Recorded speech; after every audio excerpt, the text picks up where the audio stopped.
What's up, babes?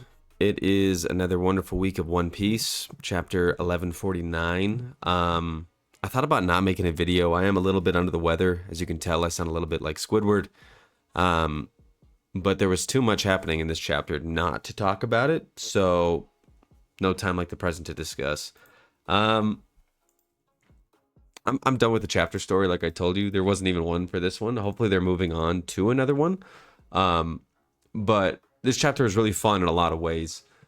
Scopper Gabon is awesome. I feel like with Rayleigh, we were kind of cheese a little bit. I don't think we got to see a lot of his power. I mean, we got to see it at a certain level, but with how much the stakes and the strength and just power scaling that has happened since we saw Rayleigh in action, it's tough to even tell what we saw means much. Kind of makes me feel like Whitebeard, you know? He kind of got like the short end, but we can just say that he's old. You can do that with all these old guys, I guess. But Scopper Gabon's like, nah, give me a second. Hold my axe real quick. The Mountain Eater, he takes it to Mr. Summers here, which is great to see. Even though he is and does still appear to be immortal, it looks like he can take lasting damage. I don't necessarily know what's going to happen with him moving forward, but it looks like he was taken out. He was taken out. It looks like he just about died. He didn't. I don't know if these bodies can truly die, but he can at least separate them to a degree. We saw some really cool attacks from Summers, where his power looked very in-depth and cool, but it didn't matter. Scopper did not hesitate. He did not flinch, and he did not sweat really much at all, taking this dude out, which really makes you think of the level here. Like I said, I think immortality is their number one and will always be their number one thing. So to tell how strong they are is kind of like, who knows? It looked like he had some solid talents and skills, and definitely a devil fruit that I guess it's tough to say. I was going to say you could assume it's awakened. It's tough to say. It reminded me a lot of what we saw from Dofi's awakening, where he's putting like hockey on the extensions of his ability, and on top of that affecting the environment. But that could just be a thing with the thorns. I'll go ahead and say it's awakened just because I feel like it has too many similarities, but it's interesting.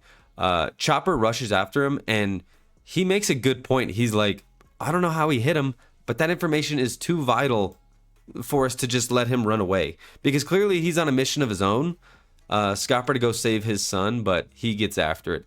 Quing Lam, the I don't know what people are calling him. I forget what mythical creature he is. But he sets more fire to the library, to the school. It's very sad. It's really not. I really don't care about the school. Burn it for all I care. I really don't. It's definitely a tough decision. It's affecting the Giants a lot. But they were able to save one of the children, and the child makes its way back into safe land. It looks like they are going to continue en route to wherever they're going. I believe a ship, because they said that they cannot transport them there.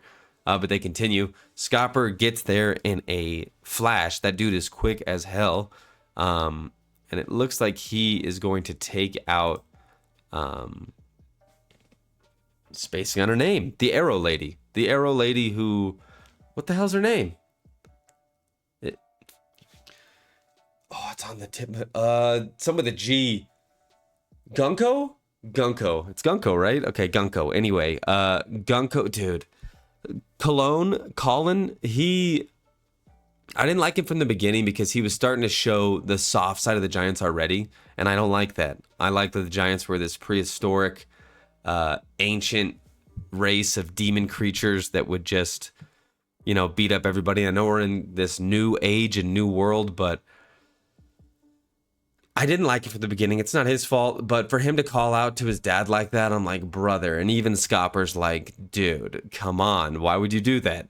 And it doesn't look like he has time. It looks like he was about to unleash one of the craziest blade slashes that we've ever seen in One Piece to date, making Laws cutting the island in half look like hogwash, making Mihawk's cutting of the entire iceberg mollycock. But sadly, that wasn't the case.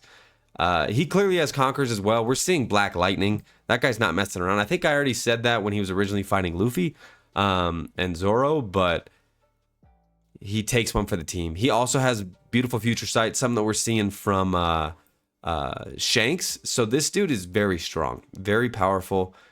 He was the one. I mean, him and Odin were kind of just about even. Those dudes were wailing on each other back in the day, and it still looks like this guy has it at like 70, 80 years old. So good for him. He gives up. He throws the axe away, which, by the way, I'm pretty sure that's just a normal axe. I don't think this dude has like, oh, this is the axe of legend or anything like that. I think it's just a normal axe. And he gets impaled by Gunko real bad. Colin, learn to keep your mouth shut, bruh. And shit like that doesn't happen. He dies. And then this last page or panel, I believe this is a double page. But how I viewed it, it looked like it was just one. There's so much here. There's so much here that it's tough to say exactly what's going on. I went back and looked. Gunko does have a little talk with Brooke. She clearly knows who he is as an artist. And Brooke is continuously denying. He's like, I feel like I know this lady. She looks too much like... He's doing one of these. But the dude's like 100. How old is Brooke? He's like 80? No. He's old. He's old as hell. He has no skin on his bones, literally. But he's like, I know this lady. And we see a legit flashback of that happening. And they have the daddy, the father moment where it looks like Brooke might be the father of this child.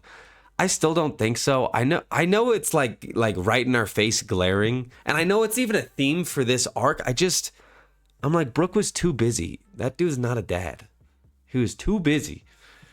But he could be. The fact that this father-dad stuff's being called out, it's possible. But that would make Brooke's story even sadder at the end of the day. I mean, she's basically immortal at this point. Not basically. She is immortal at this point, which causes a wrinkle. But it's a hell of a reunion regardless. And it looks like once this happened, she started to kind of go through an episode. And that became the priority. And when that became the priority, signals got back to the honcho who's controlling the immortality of all these people, and he was like, no. He did his best land interpretation and jacked into one of his people and decided to take over the body of Gunko. And he says this, and I don't know if this is a great translation, but this is what it was said. What is with all of this commotion? The Holy Land is currently in a sea of flames. Thou seems to require additional military force. Mu will show thee the dominion of God. Clearly the eyes are there, right? I mean, clearly the eyes are there, and there's a lot of hockey radiating from that body. And everybody, Quing Lam and Summers, seem to understand what... How do I remember their names and not Gunko? Anyway, seem to understand what's going on here. Don't know why the Holy Land is on fire. Don't know why he would decide to control her now when it seems like he could have done this to the Gorosei if he is going to show them what his power is about and taking care of that whole situation. I don't know. I don't know. Why would he leave the Holy Land if it's in disarray at the moment? That's why Shamrock left. Is Dragon up to no good? What's happening there? I don't know. If the Holy Land's on fire, I just don't know. I don't know. And there should be tons of these knights. They say there's 20 or something like that. There should be all of them up there doing something. So I don't know if the people are fighting back. I don't know. There's just like too much here. I'm just like, Ema, why are you doing this now? How much can he control her? How much can he be there without actually being there? How much of his power, what fraction of it is actually going to show up now? I don't know, but Gunko is out of the mix. She might even play someone of like a heroine where they're trying to like rescue her once Brooke's like, no, I know who that is. That's my daughter, which I legit don't think. I know it's right there. No, but I don't know. Anyway, solid chapter. Poor Gabon. Screw Colin. He sucks. I haven't liked him from the beginning. He reminds us of what's bad about the Giants, just straight up. But that's all I have. We don't even have a break. This seems like one that should have been the break chapter, but it's not, and I'm not going to argue that point because it's not. But hope you guys enjoyed it. Hope you have a great weekend, and I'll catch you next week. See you.